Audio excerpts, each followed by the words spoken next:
I read 7 books in October, so let's talk about them. Hello my friends, welcome to my channel, Discover with Kim. I'm Kim, I'm so excited you're here with me today, or I'm so excited you're back here with me today. Welcome to this week's book chat. This week we are going to be chatting about my October wrap-up. Let's talk some books. So my friends, I read 7 books in the month of October, which is a good month for me. Usually I read about 4 to 5, so 7 I was very proud of, and I'm excited to talk about all of them, so let's just get right into talking all the books I read in October. The first book I read in October was Middle of the Night by Riley Sager. This book is a mystery thriller book. It is about our main male character. When he was a young boy, he was camping in the backyard with his best friend slash neighbor, and when he woke up in the morning, there was a slash in the tent and his neighbor was missing. It is now 30 years later, and our main character has to move back into his childhood home for various reasons, and while he's there, suspicious things start happening, and he really starts to question what actually happened to his neighbor when they were younger, what went down in his own backyard all those years ago. So I thought the premise of this book was so fun, and I really enjoyed, honestly, how it laid out. This book gave us 2 different timelines. It gave us the 30 years in the future when the main character is fully grown and he's moving back into his childhood home, and then it also gave us a timeline of 30 years earlier when the neighbor boy Billy disappeared. And what I loved about the timelines of when they went back in time is it was not just the viewpoint of our main character, it was also the viewpoint of all the other neighbors on this cul-de-sac, and you get to find little snippets of the story out from different viewpoints and different people's experiences, and I thought that was so fun and so different, so I really enjoyed that aspect of it. And the mystery thriller part of it was really fun. I thought the storyline was going in a really great direction, and it really had me guessing, and it really had me gripped, and I was really into this book for a good, like, 90% of the book, I will say. It was good, it was a fun ride, it was quite the journey, and then the ending. The ending was a bit of a disappointment for me. I will 100% be honest with you guys.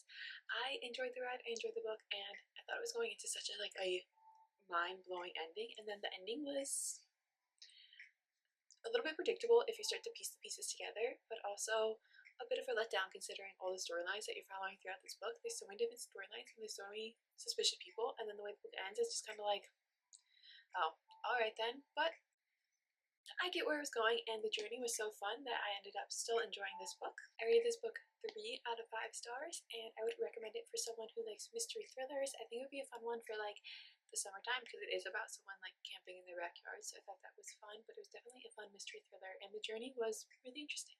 Next up, I read Pumpkin Spice Cafe by Lori Gilmore.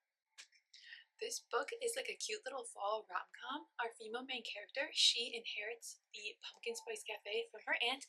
Her aunt just retires and she inherits a cafe, so she moves to this cutie little small town. And while she's there, she ends up meeting our male main character, who is a farmer in this small town and who provides some of the produce for her little cafe, and a lot of cuteness ends up occurring. It is really sweet, and they go on this whole ride to figure out who is messing with her cafe and help her settle into the small town, and to both kind of deal with their own issues and deal with their own stuff that's going on. And the romance in this book was so cute. It was full of banter, it was full of giggling, and I really enjoyed it. I thought it was really fun. Like I said, each of the main characters had their own difficulties and their own issues that they needed to deal with, but they did get dealt with pretty easily, and they ended up growing in the process, so I consider that a win. It was a really cute book, and it was really fun for fall.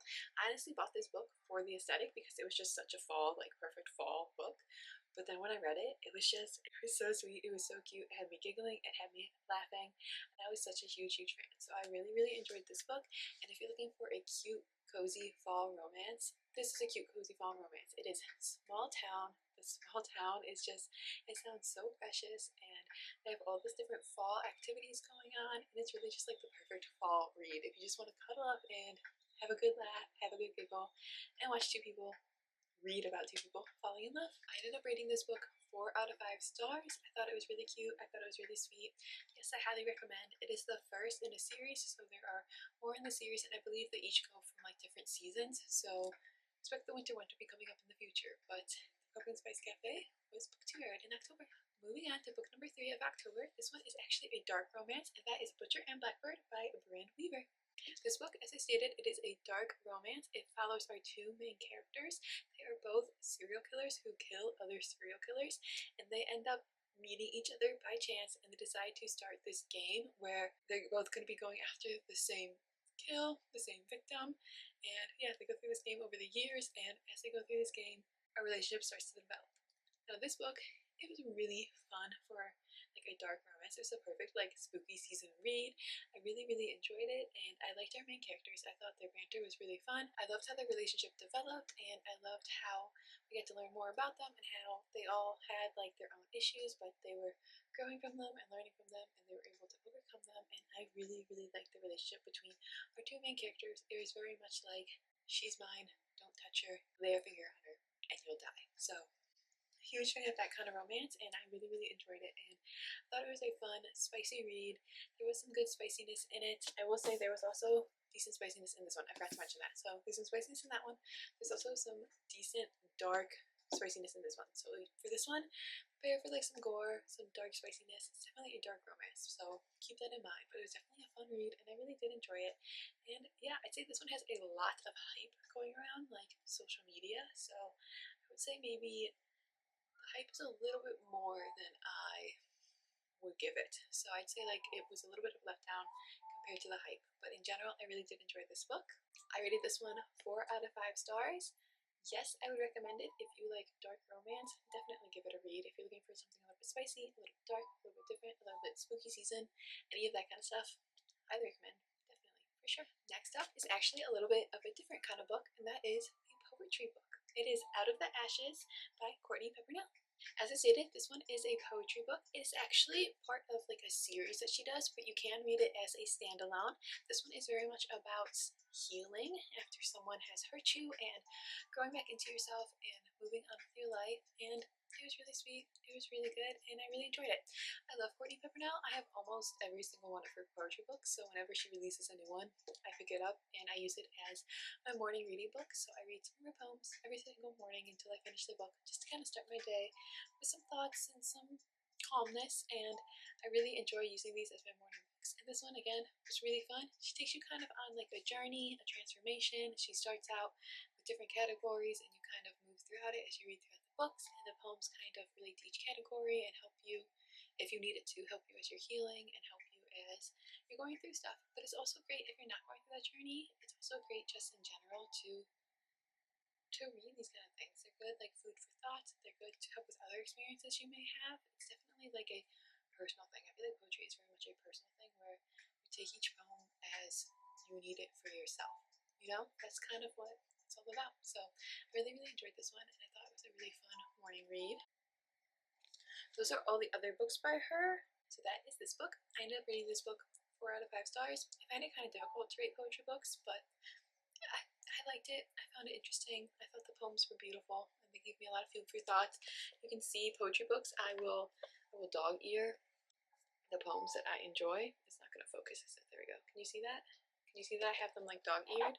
So I would dog ear the poems that speak to me. Like this one, it says, "These boundaries that I've created are not walls to keep people out, but rather guides to protect my heart.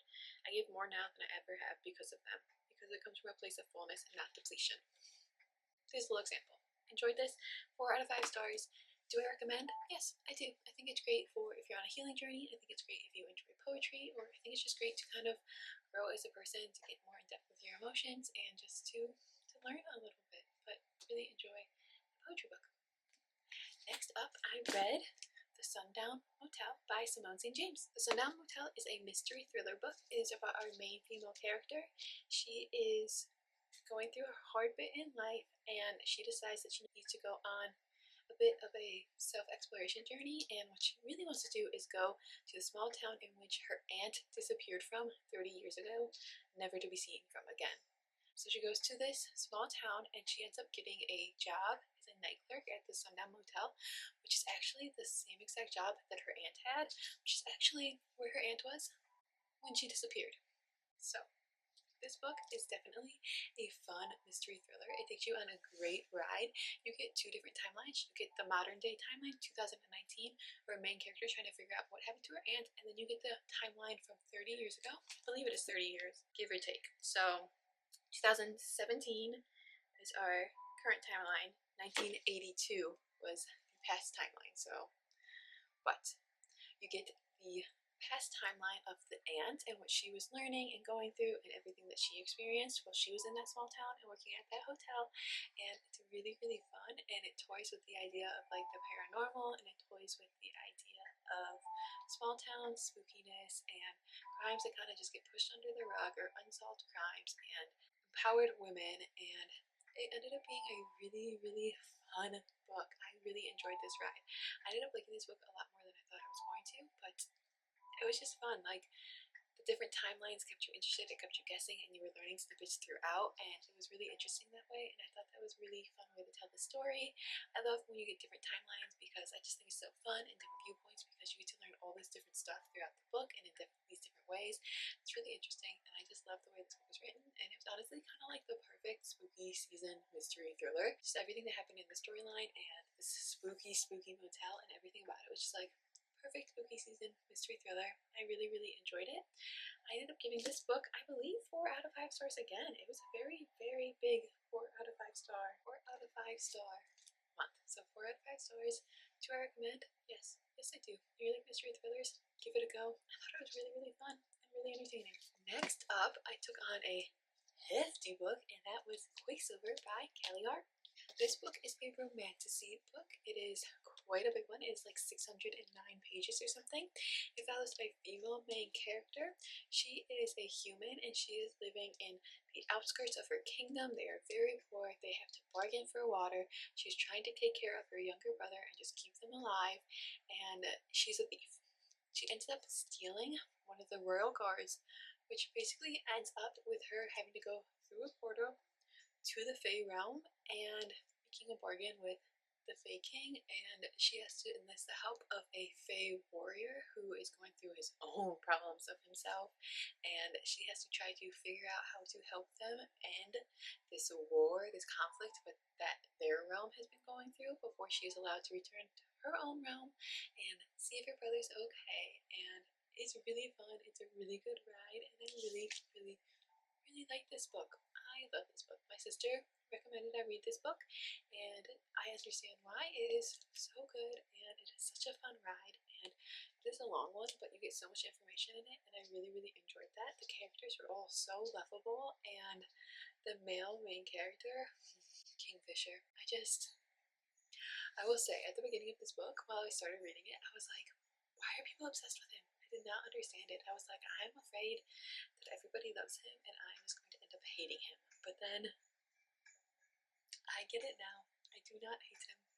He is quite the main character, and the storyline that he goes through with Cyrus is just, it's such an adventure. And yeah, really, really enjoyed this book, and big yes from me. It is such a fun romantasy. It is spicy, it is adventurous, you get good world building, you get great characters, and the banter is there, the seriousness is there, and it was just wonderful. Absolutely wonderful. So I ended up giving this book a 4.5 out of 5 stars.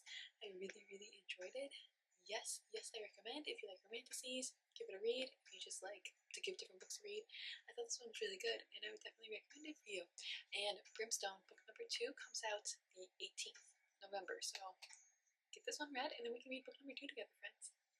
My final book in my October wrap-up is Hour of the Pumpkin Queen by Megan Shepherd.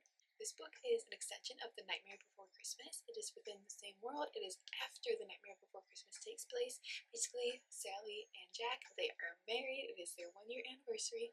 Sally is giving a demonstration with a potion, and something goes wrong, and she ends up getting transported to Time Town, and some bad things happen. And she ends up having to go on a journey with another ragdoll to try and save Halloween Town and get her town back together, back where it needs to be. And it was really, really fun novel. If you like The Nightmare Before Christmas, this is a great one for you because you get a lot of your favorite characters in it, but then you get to see Sally go on her own little adventure, which is such a fun concept.